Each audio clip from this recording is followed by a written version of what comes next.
In this tutorial, we'll walk you through how to use Animcraft video mocap, convert it into end animation, and seamlessly bring it into VAM.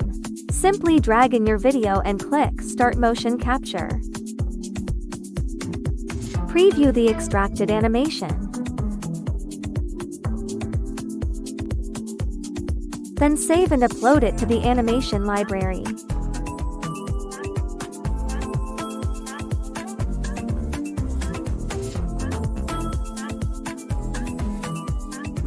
Next, switch to the character library and upload your end character model.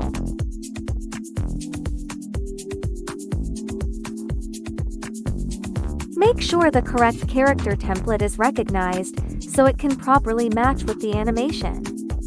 Let's quickly go over how to create a character template. Map each bone step by step using the panel on the right.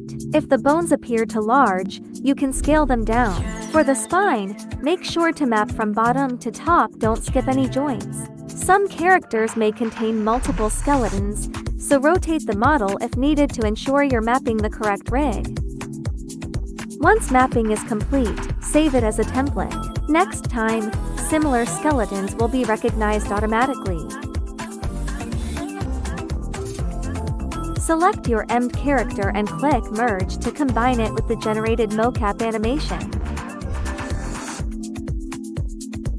After merging, an end button will appear in the bottom right corner. Click it to generate your end animation.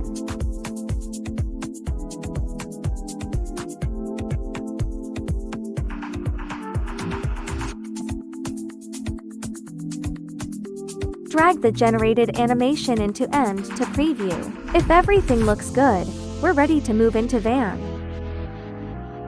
Switch to Edit mode, select the Person atom, open Plugins, locate the End Animation plugin, and load it.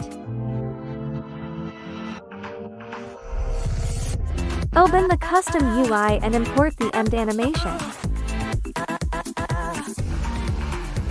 Press the spacebar to play.